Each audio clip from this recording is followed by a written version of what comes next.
finales de 1936, el mando nacional toma el acuerdo de ocupar esta ciudad.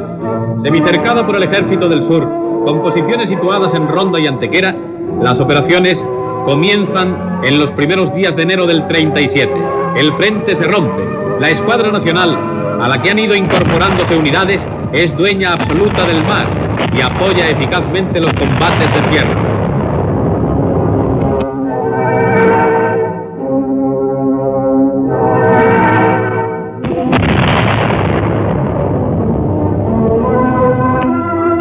Queipo de Llano sigue desde el crucero Canarias el avance de las tropas por la costa.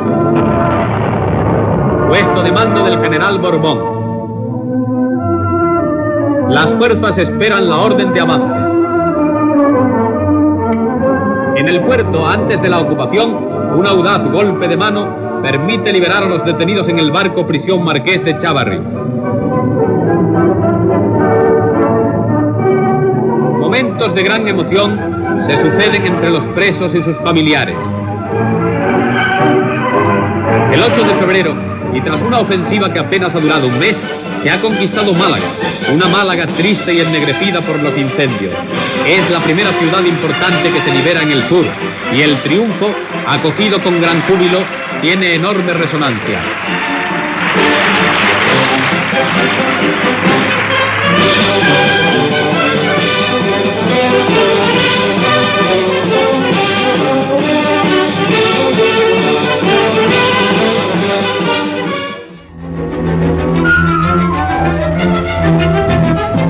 Los primeros italianos que llegan a España se estrenan en Málaga. La estrategia era diferente, difería la que tenía Franco de la que tenían los italianos. Los italianos venían al mando de Roata. La guerra que pretendían los italianos era una guerra que se llamaba célere, una guerra rápida. Ellos pretendían sorprender al enemigo y ir avanzando muy rápidamente sobre el terreno, viendo que tenían efectivamente posibilidades. La estrategia militar de Franco era mucho más conservadora, era ir escalonadamente limpiando, digo limpiando en el sentido represivo de la palabra, limpiando los pueblos que iban ocupando, aunque fueran pequeños, de toda oposición e ir avanzando sobre seguro. Los italianos hubieran querido ocupar Málaga, seguir por Almería y llegar rápidamente a Valencia. En cuanto a la calidad de Franco como estratega, a mí me parece indiscutible, ¿no? Es el que salva la situación desesperada del principio del golpe, cuando fracasa el golpe de Mola. Es el que en solo 5 meses, con tropas muy escasas, está a punto de terminar la guerra, cuando llega a Madrid. Es el que después, porque la superioridad material no la alcanzan los nacionales hasta la caída del Frente Norte, ¿no? Que fue ya en octubre del 37. A partir de entonces ya goza de una gran superioridad, pero hasta entonces no. No perdió, se puede decir que ni una sola batalla, excepto la de Guadalajara, que se la atribuyeron a los italianos, pero en fin, no fue culpa de ellos tampoco. Convirtió todas las ofensivas del enemigo en contraofensivas que fueron un desastre para ellos. Entonces, decir que Franco era como estratega era un inútil, pues revela ya una completa inutilidad crítica, ¿no? Yo he visto a gente, a comentaristas, hablando de lo que hubiera hecho Napoleón en el caso de tal o de cual. Y, hombre, primero no se meta usted en las botas de Napoleón, porque eso es un absurdo. Y en segundo lugar, no olvide que Napoleón perdió sus guerras, mientras que Franco ganó la suya. En aquellos momentos Mussolini no obedece a Franco, su ejército actúa casi por su cuenta para demostrar que son una fuerza muy importante y dar al mundo un ejemplo de la grandeza del fascismo italiano. A mediados de agosto de 1936 fue ocupada una localidad fundamental para la defensa o la ocupación de Málaga, que fue el caso de Antequera. A mediados de septiembre fue ocupada Ronda, otra importante y estratégica localidad.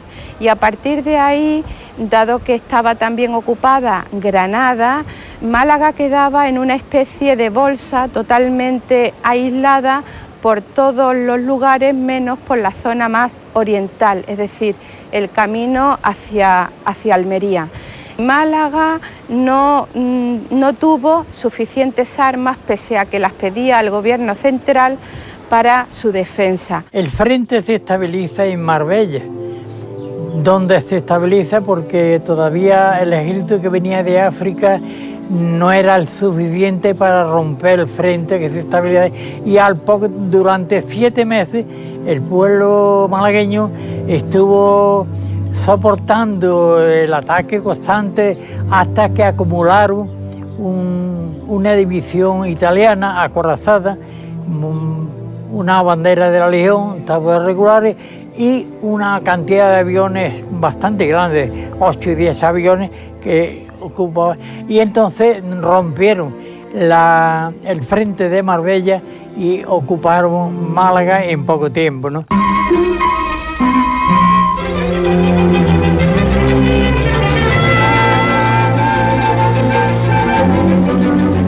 Estamos en el puerto de Málaga, donde al amanecer del 8 de febrero de 1937, los buques insignias de la flota sublevada, el Canarias y el Baleares, se apostan a la bocana del puerto.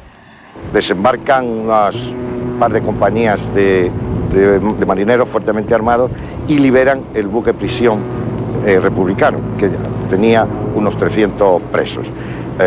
Son liberados y varias lanchas desembarcan en el puerto, y hay unos cortos enfrentamientos con los milicianos marineros que están guardando el puerto. Hay muertos y se rinden enseguida, pero las tropas no pasan, las tropas navales no llegan a la ciudad, no llegan al centro. Málaga está en silencio y se está esperando la llegada inminente de las tropas del coronel Borbón, que avanzan por la costa, que son unos 7.000 hombres, y los 12.000 o 15.000, no se sabe la cifra exacta, de las divisiones italianas que están esperando ahí arriba. Había un espíritu de lucha más asumido por un ejército mejor preparado, tácticamente dirigido y técnicamente muchísimo mejor preparado. En Madrid organizamos una columna que se llamó la columna Ascazo. Cuando llegamos a Málaga nos recibieron con los aparatos. Llevábamos fusiles, pero llevábamos unos cuantos cartuchos en los bolsillos, pero nos liamos a tiros con ellos y a última hora se tuvieron que largar. Y ya allí en Málaga ya nos reuníamos la columna y nos dividimos en centurias. Hicieron un desembarco por Estepona y los barcos por arriba, los aparatos por el otro lado y los tanques por otro lado. Total, que Málaga se tuvo que perder. Era muy difícil de defender Málaga en las condiciones que estaba.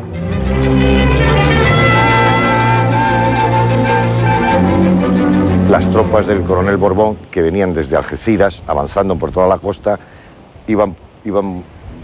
llegaron a Málaga por aquí. Y aquí encontraron una feroz resistencia, un núcleo de resistencia que impidió que llegaran antes de lo previsto a unirse con los italianos. Los milicianos, los obreros de las fábricas, eran alrededor de 80, mal armados, con fusiles de caza, escopetas y apenas sin municiones, se enfrentaron a las avanzadillas del coronel Borbón. Fueron aplastados y reprimidos. No quedó ninguno vivo. Y las tropas, justo el día 8, llegaron por ahí, caminando por aquí, llegaron hasta el puerto, hasta la Alameda, para encontrarse con los italianos y hacer el desfile de la victoria por la calle Larios. Los efectivos que tienen las fuerzas italianas y españolas, sumados aproximadamente, son unos 17.000 hombres.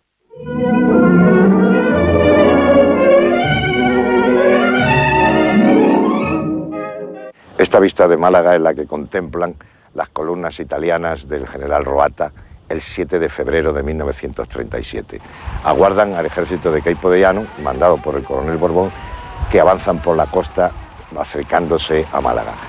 24 horas más tarde, ambos ejércitos entrarán victoriosos en Málaga. El ejército italiano es el más moderno que existe en Europa en aquellos tiempos. Es vencedor de Abisinia y está formado por artillería de campaña, vehículos motorizados y tanques, que mueve al miedo a las pobres milicias republicanas que huyen en desbandada.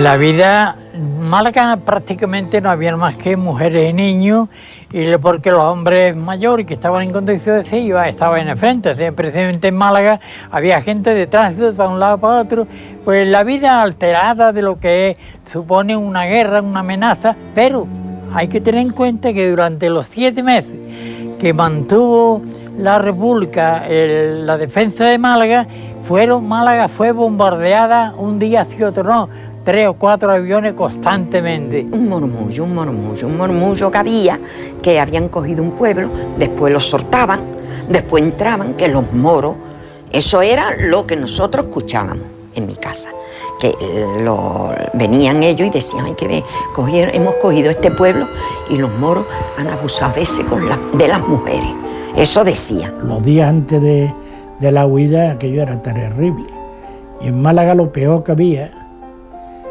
además de los bombardeos, es que estaba metida allí la quinta columna y pegaban tiros de todos lados. Mi madre le decía a mi padre, yo me quiero ir, yo cojo, ahora con tranquilidad cogemos y nos vamos con eso, vamos a Valencia, vamos a donde sea, y estamos allí, cerramos la pensión, pero no dio tiempo. Yo fui con mis padres, mi hermana y un tío mío que se unió a nosotros y nos fuimos la carretera.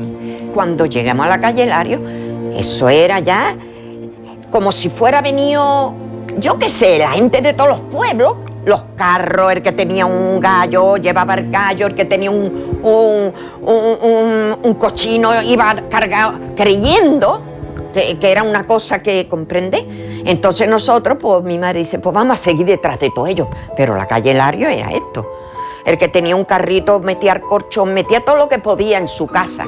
Bueno, al principio íbamos en un camión que pudo conseguir mi padre, pero a la salida de Málaga, un grupo de carabineros nos paró y dijo que todo el mundo al suelo, porque ellos necesitaban el camión para ir para el frente, a luchar, a defender Málaga.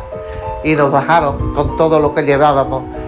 No podíamos cogerlo, allí lo dejamos en el suelo todo, colchones, mantas, sábanas, de lo que poco que poseíamos.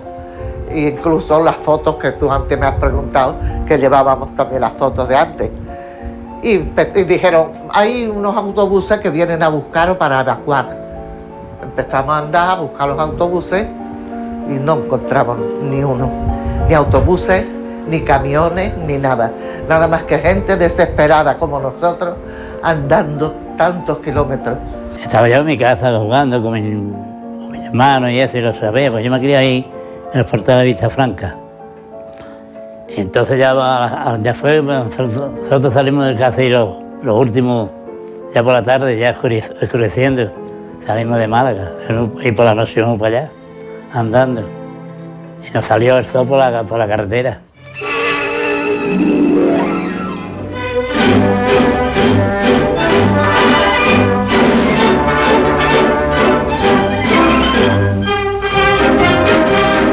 Una vez tomada la ciudad por las tropas italianas y las del coronel Borbón, se organiza el desfile de la victoria y se hace aquí, precisamente, en la calle Larios, donde estamos, que es la calle más importante de la ciudad.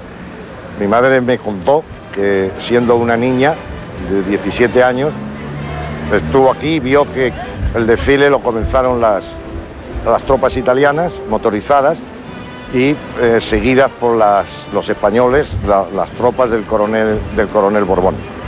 Inmediatamente después, ese mismo día, ya están organizados los tribunales y empieza la terrible represión a todos aquellos que se habían quedado en Málaga, que no habían huido por la carretera de la costa hacia Almería. Esta es la cantidad de prisioneros que cogen, que los mandan a cada uno de sus pueblos. Y los mandan sin escolta ninguna. Sin escolta ninguna. Es decir, usted se marcha ahora mismo a San Roque, por ejemplo, y se presenta a la Guardia Civil. Y la gente venía andando desde Málaga en unas situaciones que yo los he visto llegar, porque yo entonces iba todos los días al hospital a ayudarle al médico. Entonces yo los veía llegar en unas situaciones verdaderamente terribles, de personas que vienen sin comer, porque nadie les podía dar de comer, ¿no? Porque era ayudarle. 120 y tantos kilómetros, ¿no? Calor terrible, tal, en unas condiciones casi descalzos muchos de ellos, y se entregaban a la Guardia Civil, se presentaban a la Guardia Civil. Venimos aquí porque nos han dicho que nos presentemos. Los prestaban, los detenían, los metían en la cárcel y enseguida los fusilaban. Aquellos malagueños que no pudieron avanzar más allá de Torre del Mar o del Rincón de la Victoria, las localidades que están en la carretera de Málaga-Almería porque fueran alcanzados por los italianos y tuvieron que volverse, expresan que vieron una Málaga ocupada por italianos, donde los falangistas tenían todas las posibilidades de detener a la gente, y muchas de las personas que habían estado escondidas, militantes derechistas que habían estado escondidos durante los meses de gobierno republicano, salen ese día o salen esos días a la calle señalando, denunciando a aquellas personas que creían que podían tener alguna responsabilidad con los hechos anteriores.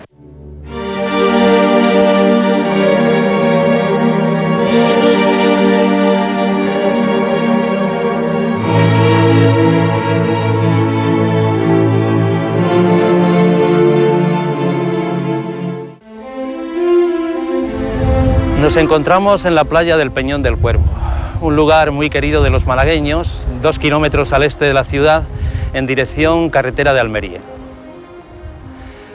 Al lado de este paseo por el que discurría una antigua vía de ferrocarril, circula la carretera antigua también que llevaba hasta Almería. Van paralelas durante mucho tiempo y prácticamente todo el camino, o una buena parte del camino, es tan sinuoso y tan abrupto como se puede ver aquí. Entonces nosotros íbamos andando como podíamos, lo que era la carretera de Almería, que no es ahora, ¿eh? Eso era de miedo, ¿eh? Mamá, nos vamos, prepara las cosas que nos vamos. Porque en la aduana han puesto un cartel, sálvese el que pueda. Y entonces ya nosotros empezamos a llorar y mi padre acostado y dice mi padre que no, que yo no me muevo, que yo no me muevo, que yo no me muevo de aquí por nada del mundo. Y yo, mi papá y mi madre decía, ay, que ahora van a entrar los moros y las niñas, que no sé qué, total, que por fin pudimos arrancarlo.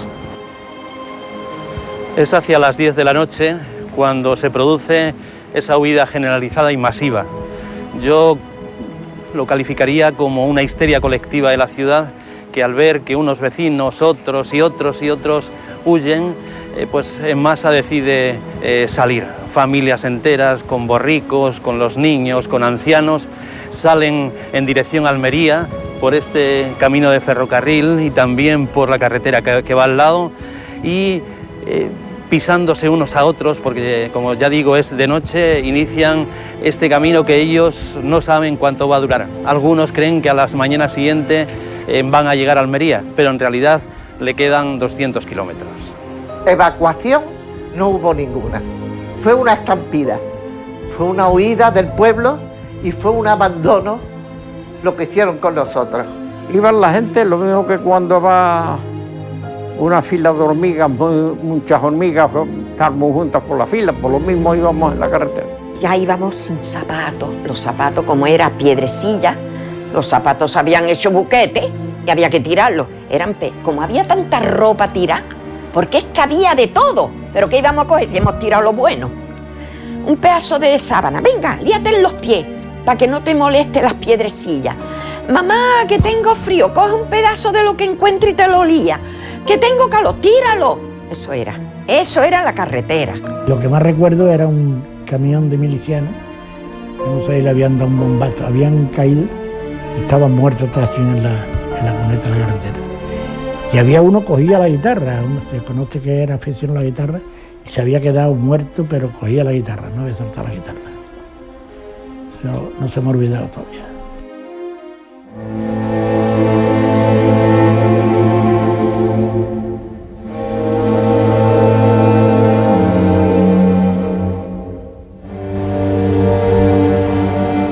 Casi toda la carretera hasta Almería discurría pegada a la montaña y ribereña al mar, de modo que los barcos podían acercarse hasta la misma orilla y disparar a los fugitivos. Tan cerca estaban que muchos fugitivos recuerdan cómo los marineros saltaban de alegría cuando hacían buen blanco. El martes, sí, pues empezaron los barcos a bombardear y nosotros nos metimos en una casa que no había nadie. Y estuvimos todo el día. El día entero, de la mañana. El día y parte de la noche. Hasta la noche. Lo que pasa es que los primeros que huyen son los combatientes que están en la parte de Belén Málaga y alrededores. Esos hacen que, claro, al estar identificados por su propia uniformidad, utilizando medios militares, llevando su armamento, etcétera, entonces hacen que la aviación italiana bombardee algunas veces algunos objetivos y cause algunas muertes. A un lado estaba el mar y al otro la sierra, imposible. Así que estábamos en una ratonera. Lo mismo los barcos, como estábamos frente a ellos, lo mismo nos cañoneaban ellos, y si venían los aviones no podíamos escondernos. Los únicos sitios, cuando había alguna llanura, el único sitio eran los cañaverales. Nos metíamos en los cañaverales, que había mucho entonces, y allí aguantábamos el chaparrón. Como había mucha curva, la carretera antigua había, pues las bombas a lo mejor caían en esto y otras en la carretera, depende. Y que yo no quiero andar, que yo no quiero correr, porque mi hijo se ha quedado por detrás y ya no lo voy a ver más. Por eso así de madre, que han perdido muchos niños, Yo creo que algunos todavía no lo han encontrado. Yo creo, Porque mi madre cogió 5 cuando mi hermano se perdió, porque los encontraba en la cuneta y se morían de frío y llorando. Y tus padres, no sé, ha venido a eso, nos hemos puesto aquí de noche y ya me he perdido yo. Salían corriendo, se perdían.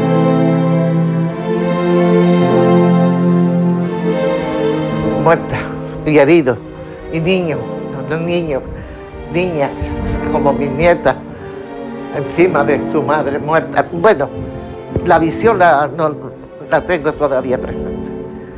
Pero yo lo que hacía es que cuando el bombardeo era delante de nosotros, y nos habíamos salvado nosotros, claro, y teníamos que pasar por donde estaban todos, pues me agarraba la cintura de mi madre, cerraba los ojos y pasaba. Yo no quería ver aquello. Y saliendo de Motril, hay 2 aviones que están bombardeando, 2 que se están cruzando. El español tiró al otro, con la ametralladora, y entonces fue planeando. Por eso lo vimos a los hombres. Fue planeando, el otro se fue planeando y cayó a la orilla del mar, la avioneta esa. Y entonces todo el mundo sacaron a los pilotos. Estaban todos heridos, echando sangre, y eran hombres muertos, rubios. Yo, en mi niñez, veía que eran hombres grandes, hombres rubios, hombres. Y entonces, claro, en ese tiempo, ahí que paremos nosotros, había mucha gente. Casualmente, un miliciano que había venido a mi casa encontró a mi hermano en la carretera. Los que venían a matarnos y a masacrarnos como lo hicieron, no tienen perdón. Pero ¿y los que dejaron que lo hicieran y no vinieron en nuestra ayuda? Tampoco lo tienen. Dicen la gente que no era canaria, era canaria, el que tiraba los cañonazos. Y los malagueños que iban para la carretera caían a montones. Algunos les sirven prácticamente a los milicianos de escudo. Es más, algunos milicianos y anarquistas, al que se niega a seguir, lo ejecutan in situ.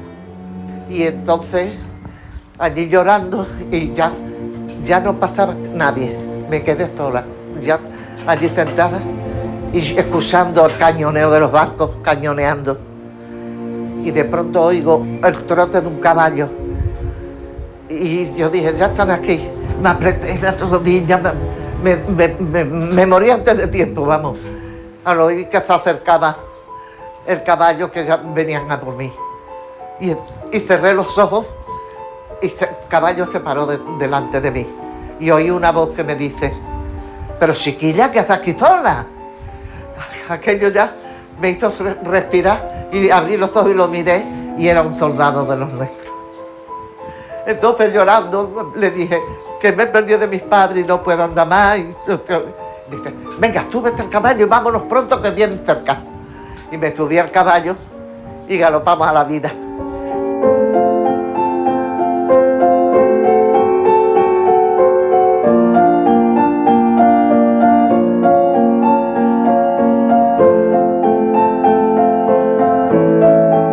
Norman Bethune, olvidado y desconocido para los malagueños hasta hace prácticamente 2 años, fue un médico canadiense que vino a ayudar a la República con un servicio sanitario. Organizó el Servicio Canadiense de Transfusión de Sangre, el primero que en el mundo hizo transfusiones móviles. Estando Bethune en Valencia, tiene noticia de que el ejército franquista se acerca a Málaga. Él piensa que se va a producir una gran batalla en la ciudad y decide ayudar con sus medios sanitarios de transfusión de sangre a los republicanos. Se dirige a Almería, pero cuando llega a la ciudad le comunican que Málaga ya ha caído. Norman Bethune se adentra por la carretera de Málaga y se encuentra con una ingente cantidad de fugitivos. Miles de personas que llevan huyendo ya 3 días, más de 100 kilómetros andados, fatigados, hambrientos, con los pies llagados. Decide ayudarles y durante 3 días y 3 noches, después de desmontar todo su equipo, lleva a niños y ancianos a Almería para salvarles la vida. A Norman Bethune no solo se le debe la ayuda prestada, también se le deben las 24 únicas fotografías que nos muestran lo ocurrido en aquella terrible tragedia.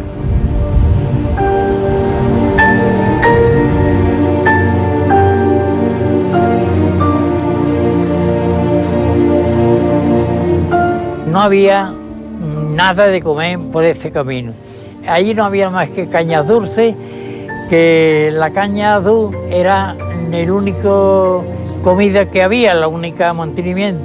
Y para los niños pequeños, los mayores podíamos coger un trozo de caña dulce y morderlo, pero un niño chico, ¿cómo le va a dar?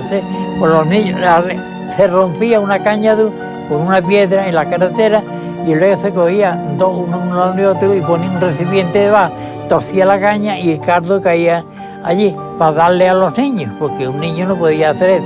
Eso es un caso interesante. Nos dieron un puñado de lentejas, una señora, y mi padre dice, pues con esto vamos a hacer un potaje. Y mi padre en un cacharro también que encontró, hizo esas lentejas y no supo a gloria con agua, ni aceite ni nada más que las lentejas cocidas con agua, y aquello no supo nosotros a gloria y nos las tomamos. Entrábamos en los pueblos y los pueblos todos cerrados. La gente no salía, se creían que éramos monstruos, éramos niños y mujeres, corriendo y viejos. Si allí no venían los milicianos, correrían, pero ellos no venían con nosotros. Éramos niños, mujeres, sin saber a dónde íbamos. Pues íbamos comiendo, andando, claro, por la carretera, todo era la carretera. Y cuando empezaron los bombardeos, nos metimos ya al campo otra vez, porque ya por el campo no nos podían coger los bombardeos. Entonces mi padre, allí, cuando llegamos a un campo que había, vimos un militar vestido con el uniforme, con 3 hijos, 3 niños, y la señora se había dado un tiro en la sien y estaba muerto, o sea, se había matado él, no sé por qué. Y vimos también gente que se habían ahorcado en los árboles, y ya nos salimos de allí otra vez a la carretera otra vez. Ya había pasado el bombardeo, y así llegamos hasta Nerja. Hasta que llegamos a Nerja no comimos nada.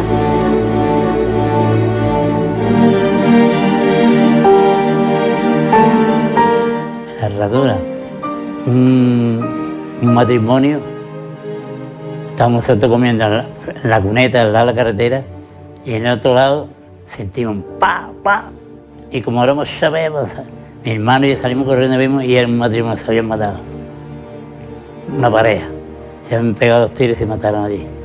Hay una alcantarilla, son los barcos los que están disparando, la alcantarilla está frente al mar, boca hacia el mar, porque son alcantarillas que vienen de la sierra, un arroyuelo y eso, para que el agua corra, y allí se metieron, cabían las personas casi de pie, cabían de allí se apelotaron muchísimas criaturas, y con la desgracia que estábamos tirados con mi padre y yo allí en el suelo, al lado de la carretera, y vimos que entró allí el proyectil y explotó dentro, con todo lo que había de criaturas. Y mi padre entonces quiere bajar para ver si alguna persona pudiera estar viva.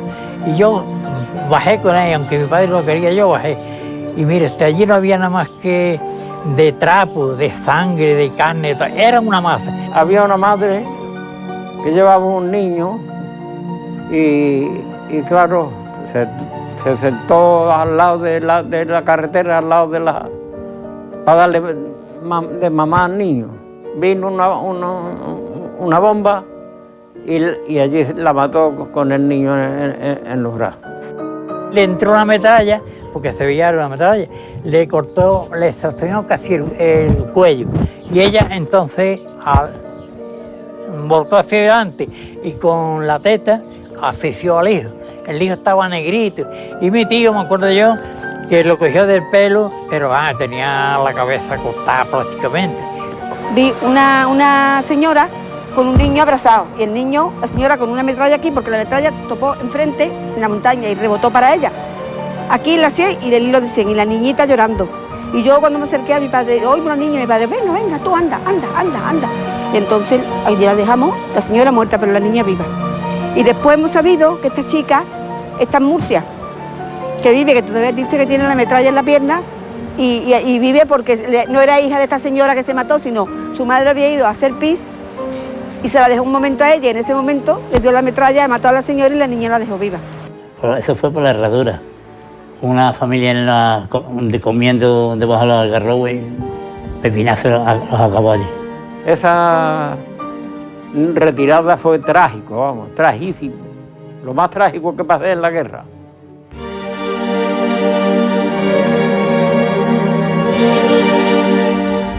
Esta carretera que tenemos a mi espalda es un tramo original de la que unía Almería con Málaga y que en el año 1987 se vio repleta de una multitud de malagueños que accedían a la ciudad de Almería huyendo de la toma de Málaga. Esta avenida, en unas condiciones infrahumanas y en un estado lamentable, produjo principalmente en Almería un estado de carencia alimentaria y de alojamiento.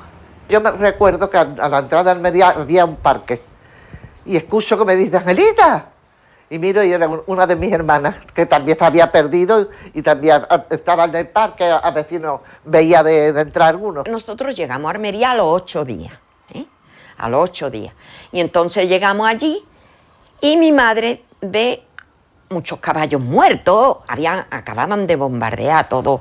Entonces mi madre lo primero que hizo, preguntar dónde estaba un cuartel de milicianos. Llegaron a la ciudad de Almería, se ha calculado en torno a 50.000 personas. Almería en aquellos años tenía precisamente en torno a ese número de población. Eso significaba duplicar en pocas horas la población almeriense, con las terribles consecuencias en una coyuntura, además no olvidemos, donde ya la escasez de abastecimiento era un hecho cotidiano. Eso significa que los almerienses tuvieron que alojar en pocas horas a muchos miles de ciudadanos procedentes de Málaga. Los alojaron en sus casas y en los días siguientes los fueron ubicando en los pueblos de la provincia para más adelante trasladarlos al resto del levante español. Estaban entrando y cuando ya estaba lleno la Rambla, para pasar, mi padre ya había pasado. Fueron y abrieron las compuertas de arriba y vino todo el agua, ¡pum!, y se lo llevó a todo.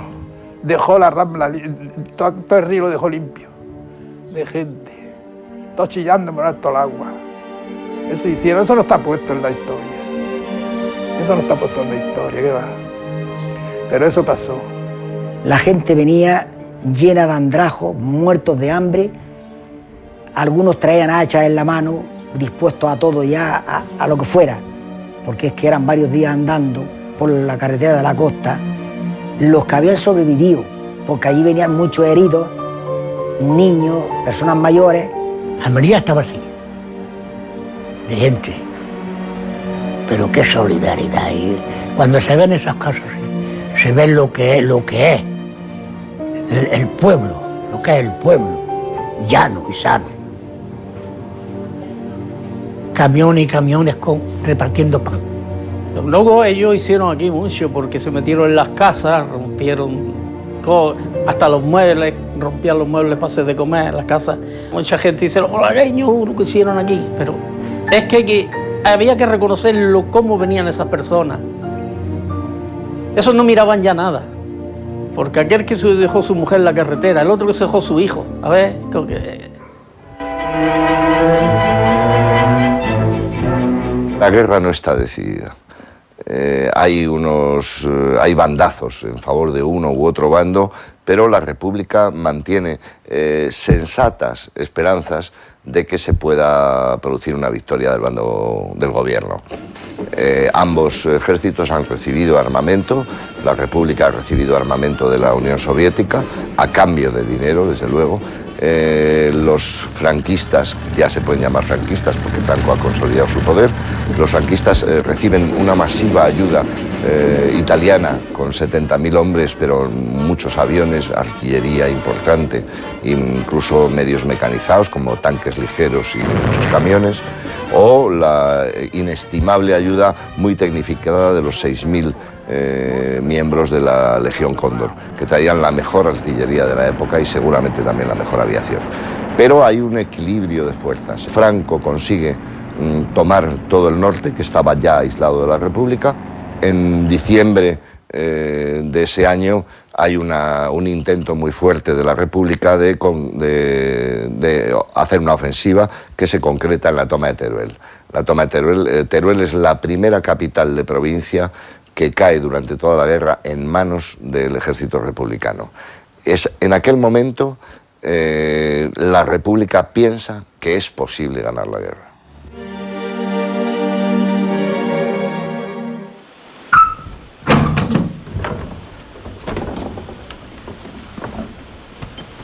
¿Qué es eso? Es un trozo de tela, pero hay algo dentro. Ay, Dios mío, esto es un aviso. Seguro que vienen a por ti. ¿Qué no, mujer? Es una carta. ¿De qué? De Rafalo. Se las ha apañado para hacernosla llegar. Queridos padres, les escribo estas líneas desde Almería. Me encuentro bien de salud y con la moral intacta a pesar de los numerosos pesares y las bajas de algunos camaradas. Hace unos días, serían las 5:30 de la mañana, avistamos por la parte de Cartagena un acorazado y 4 destructores de nacionalidad alemana. Un cuarto de hora más tarde pusieron proa hacia el puerto de la ciudad y cuando estaban como a 12 kilómetros rompieron fuego sobre la población de Almería, sin perseguir dentro de ella objetivo alguno concreto, pues sembraron de proyectiles todo el casco de la ciudad. El mando calcula que se hicieron unos 200 disparos. La batería de costa contestó al fuego de la escuadra, la cual se alejó lanzando una columna de humo. Se han retirado por Cabo de Gata rumbo Levante. Se han derrumbado varios edificios habiendo muertos y heridos, cuyo número no se puede fijar. Las zonas más afectadas son la de Pescadería, la Avenida de la República y sus calles adyacentes, el barrio de la Plaza de Toros, en fin, toda la ciudad. Han dañado la catedral, la iglesia de San Sebastián, la sede de la Cruz Roja, la rotonda del Banco Español de Crédito, la estación ferroviaria. Ahora la cosa está un poco más calmada. Díganle a mi hermano que se pase a este bando, que conmigo no le pasará nada. Yo le ayudaría. No tiene nada que temer. En cuanto lleguen las brigadas ganaremos esta guerra. Díganle que ocurra lo que ocurra, les quiero mucho, como a ustedes. No sé si permaneceré aquí más tiempo en Almería. Es posible que vaya al frente de Córdoba y Andújar. Hay que tomar el santuario de la Virgen de la Cabeza de una vez. Siempre suyo, su hijo Rafalo.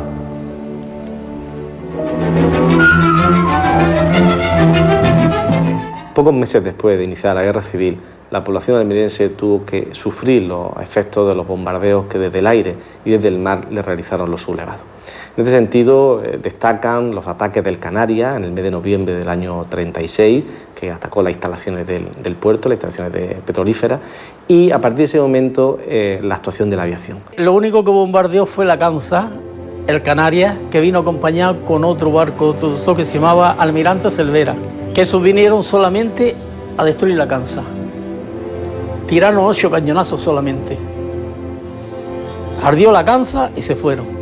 Y ahí se formó como un hongo enorme de humo y la gente corría espavorida, corriendo desesperada, diciendo: si ese humo cae al suelo, nos asfixiaremos. Pero hubo una brisa de ponentillo y se la llevó hacia la montaña. 7 días sin ver sol en Almería.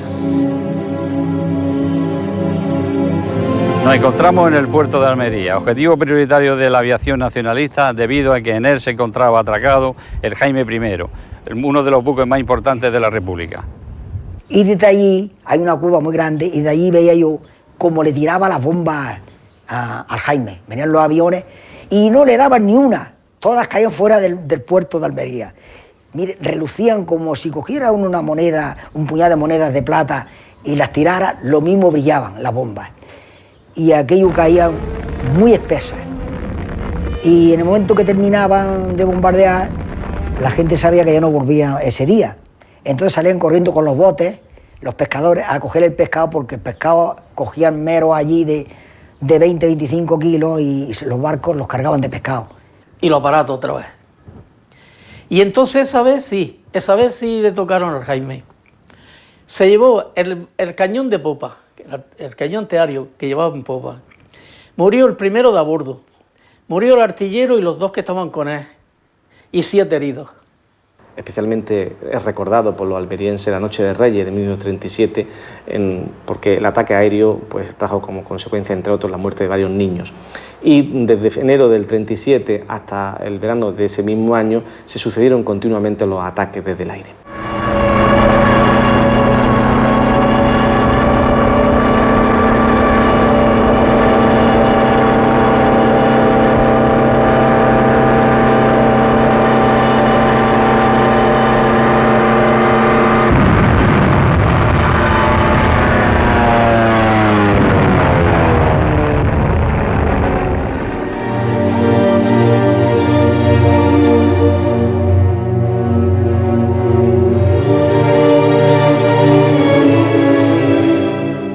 El ataque que más repercusiones tuvo tanto a escala nacional como internacional fue el sucedido el 31 de mayo de 1937. Ese día, un acorazado de bolsillo alemán, el Admiral Scheer, y 4 destructores bombardearon la ciudad de Almería.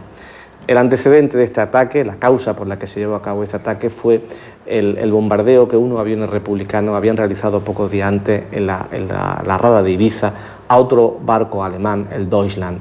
Un bombardeo que ocasionó una serie de muertos y que motivó que el gobierno alemán decidiera vengarse y para ello eligiera la ciudad de Almería.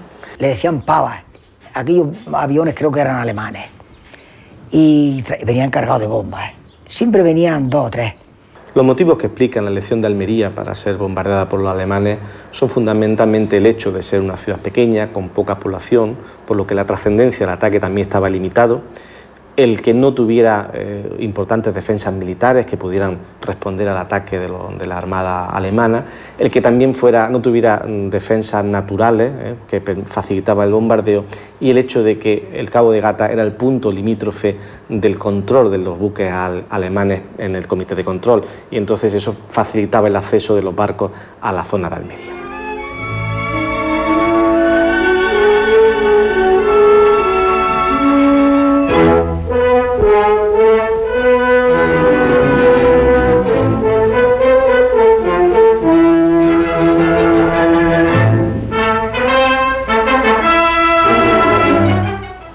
Estamos ante la fachada sur del edificio que en los años de la Guerra Civil ocupaba el Banco Español de Crédito, función que continúa en la actualidad.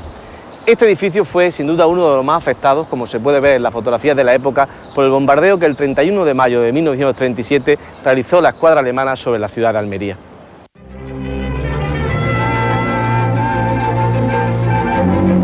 Estamos ante el edificio de la estación de ferrocarril de Almería. Este lugar fue objeto de diversos ataques, tanto desde el aire como desde el mar, durante la guerra, y especialmente se recuerda el bombardeo de la escuadra alemana. En la foto de la época podemos observar las huellas que este ataque dejó en el edificio. Y venga a tirar bombas, y ahí hacían las camas así, plop, plop, plop, plop, plop, plop, y los cristales... Trrr. Pero es que se sentían los pitos también, los pitos oliveros. Pitaban los pitos oliveros de Almería, de allí se sentían los chilleritos de la gente, que se iban a los refugios. Esta edificación que tenemos aquí ha sido hasta hace poco un kiosco, pero sirvió para ocultar la entrada a los refugios que se construyeron durante la Guerra Civil, refugios que abarcaron 4,5 kilómetros de galería subterránea a una profundidad de 9 metros y que podían albergar a 35.000 personas de las 50.000 que componían la población almeriense. Se construyeron 67 bocas de entrada que se repartían por todo el núcleo urbano y las periferias de la ciudad.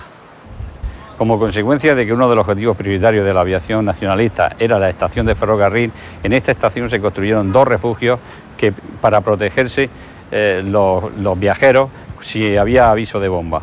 Estos refugios fueron sellados en las remodelaciones que se hicieron en 1980 en esta estación.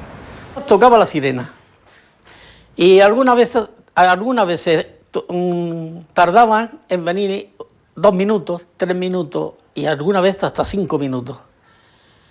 Y se tiraban las bombas, la gente ya toda se metía en los refugios y eso, a la que no le pillaba, que había quien no quería irse al refugio.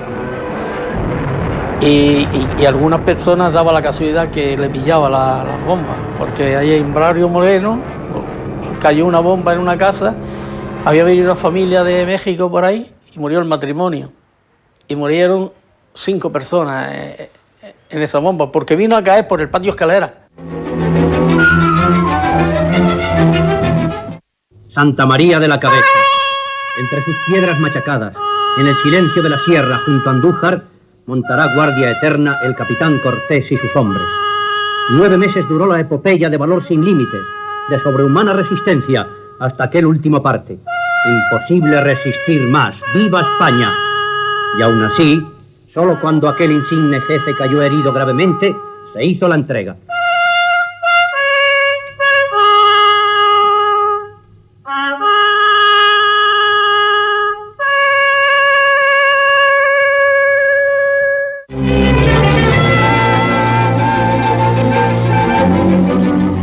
Pues justo aquí, en este lugar emblemático de la Sierra de Andújar, en el Cerro del Cabezo, en el corazón de Sierra Morena, fue donde más de 1000 personas llegaron para comenzar el asedio aquel 18 de agosto de 1936. Al mando, el comandante Nofuentes, Pablo Iglesias, y el que sería a la postre el protagonista de este asedio, de esta historia de la guerra civil en Andalucía, el capitán Cortés. El santuario de la Virgen de la Cabeza fue un objetivo militar porque fueron una serie de oficiales de la Guardia Civil que se levantaron contra el gobierno constitucional de la Segunda República, pero este no consiguió su objetivo de, desde ahí, hacerse fuerte, servir de enlace para entrar a las fuerzas de Queipo de Llano desde Córdoba hasta el santuario y desde allí bajar hacia Andújar y el resto del Valle del Guadalquivir y tener la puerta abierta prácticamente de toda la provincia de Jaén.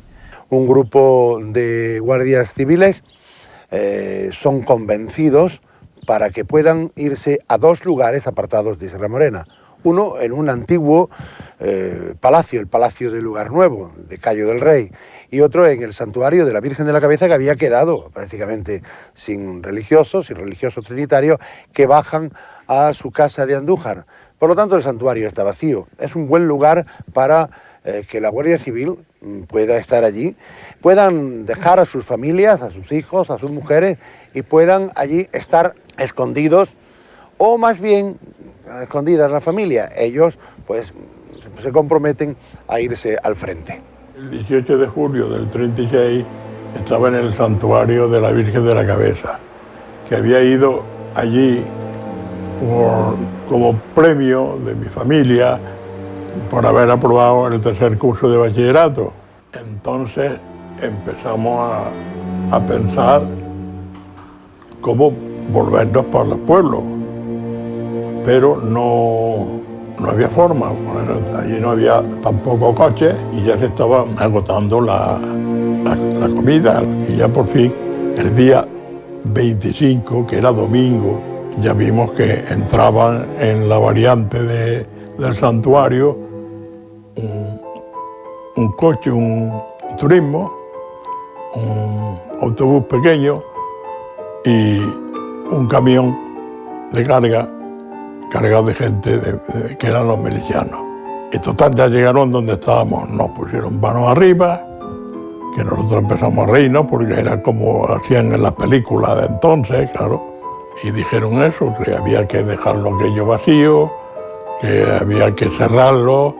Y eso pareció que fue una cosa normal, con el beneplácito del gobierno. Pero pasados unos meses ellos vinieron al santuario en el mes de agosto del 36, un mes después de empezar la guerra. Y todo parecía normal, puesto que ellos venían y se suministraban de víveres y de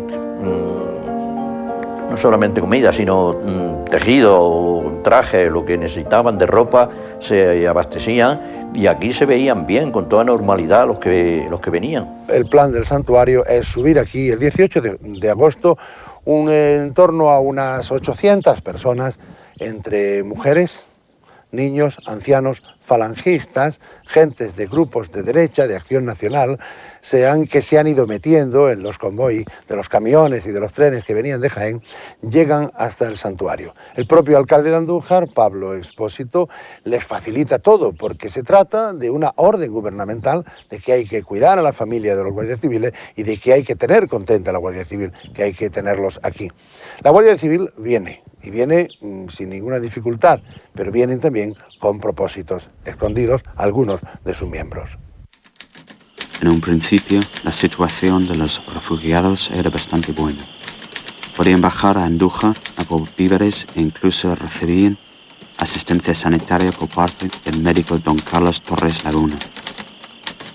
En septiembre del 36, la situación empeoró ante la insistencia de los republicanos en que abandonaran las armas. Pero el temor a represalias hizo que se mantuvieran en sus posiciones. Las tropas nacionales mandaron una avioneta con mensajes de ánimo y eso precipitó los acontecimientos.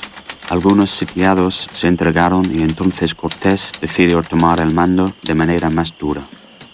Capitán Santiago Cortés era el cajero de la comandancia, era el que tenía el dinero de la comandancia. Ya había asistido a algunas reuniones pre-golpistas, algunas reuniones en el Hotel Inglaterra de Jaén, en el que estaban preparándose las adhesiones. El día 14 de septiembre de 1936 será cuando él no acepte las condiciones y decida cambiar la bandera republicana tricolor por la bandera bicolor en la espadaña del santuario, manifiestamente ya quedando en un lado de esta guerra. A partir de ahí comenzaron 8 meses de asedio, bombardeos, artillería, fuego de ametralladoras, morteros y granadas de mano. Al final los republicanos han utilizado tanques y carros blindados. La comunicación entre los sitiados y la zona nacional, imposible en los primeros días, se hacía a través de palomas mensajeras que los aviones arrojaban en paracaídas hasta que, tomada la localidad de Pocuna por las fuerzas que manda el general Queipo de Llano, se instaló ahí un heliógrafo que comunicaba con el santuario. La falta de víveres y ropas era terrible y se paliaba, con los suministros aéreos dirigidos y protagonizados en su mayoría por el capitán Carlos de Aya.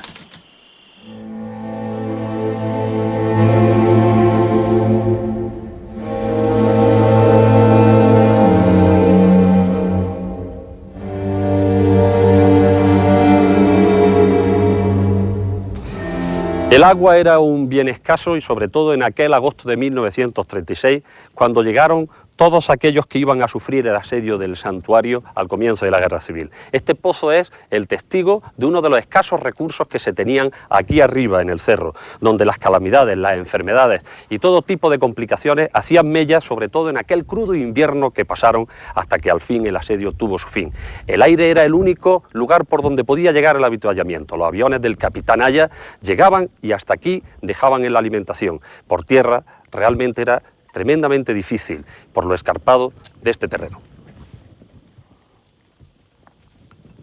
El bando nacional se había olvidado del santuario, si no es por el capitán Aya y por un grupo de andujareños que vivían en Sevilla, prácticamente se hubieran olvidado de este reducto. El capitán Aya y ese grupo de andujareños que hacen campañas en Sevilla de alimentos para mandarlo, es cuando a través de muchos viajes con avionetas van depositando los alimentos. Sobre todo se hace famoso el avión El Panadero, que es el que traía el pan a diario procedente desde Tablada, desde Sevilla.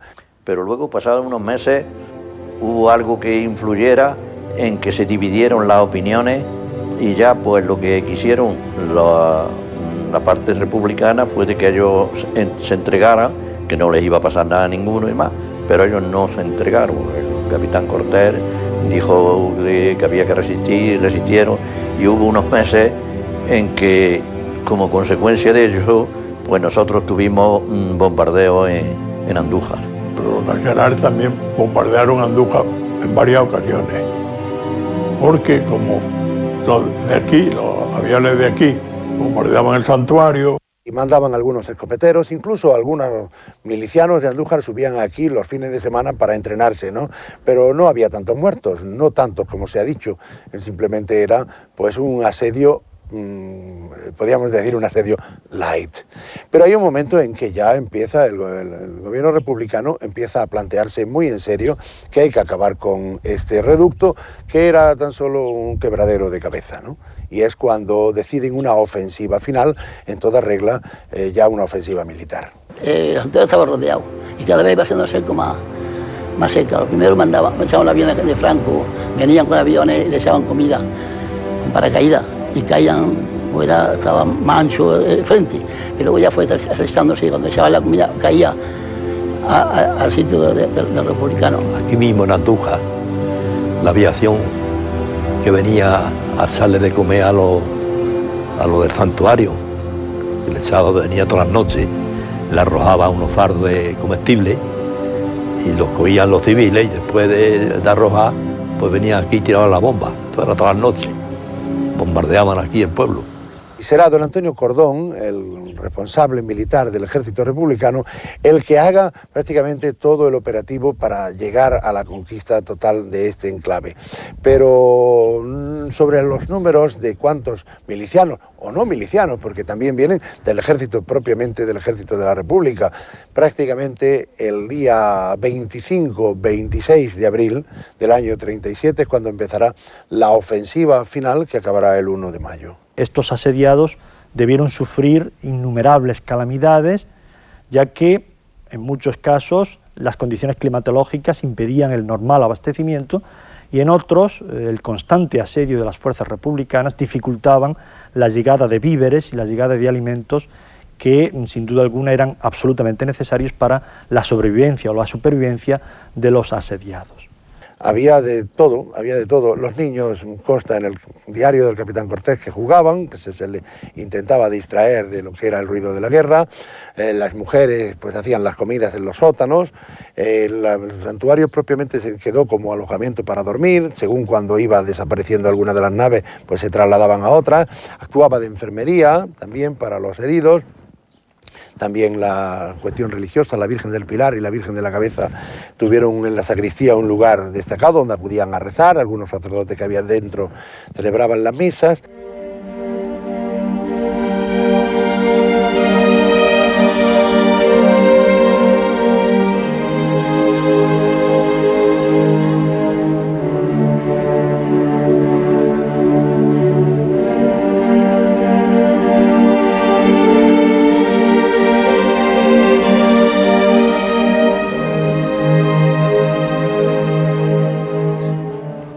Como aparece en esta inscripción, que se sitúa en una de las puertas norte del santuario, que da lugar a la cripta y al sótano, aquí cayó mortalmente herido el capitán Cortés el 1 de mayo de 1937. Ello desencadenaría la inmediata rendición de este santuario, que tras el asedio quedaría casi totalmente destruido. Al final sucumbió la posición, atacada por varios millares de hombres, milicianos y tropa regular. El 1 de mayo de 1937, el impacto de una granada de artillería hirió gravemente al capitán Santiago Cortés. La noticia hizo cundir el desánimo e inmediatamente después se produciría la rendición. Al día siguiente, el capitán Cortés, tras ser operado por los sanitarios republicanos, falleció poco después del mediodía. El balance de bajas entre los sitiados sobrepasa los 150 muertos, alcanzando los heridos una cifra cercana a los 250, tanto entre los combatientes como en la población civil. Los supervivientes han quedado en un estado lamentable. La mayoría de los guardias civiles y familiares fueron repatriados quiero recordar que a la parte de Valencia fueron la mayoría. Otros quedaron aquí en Andújar, con los que yo incluso tenía amistad por la edad que tenían, pues me juntaba con ellos y eso. Ellos aquí vivieron bien, no tuvieron molestia de ninguna clase.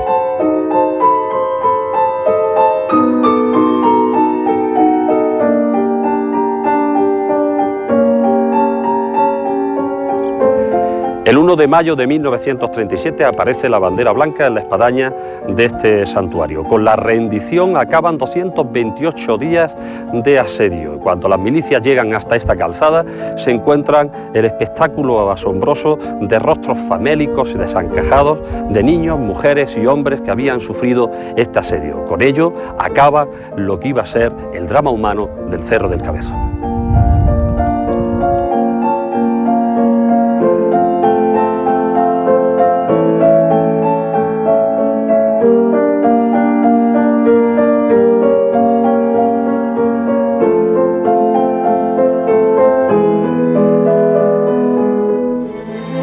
La primitiva imagen de la Virgen de la Cabeza desapareció durante estos días de asedio del altar mayor y se piensa, según la opinión mayoritaria, que ha sido enterrada por algún guardia civil o familiar en algún lugar desconocido de la Sierra de Andújar.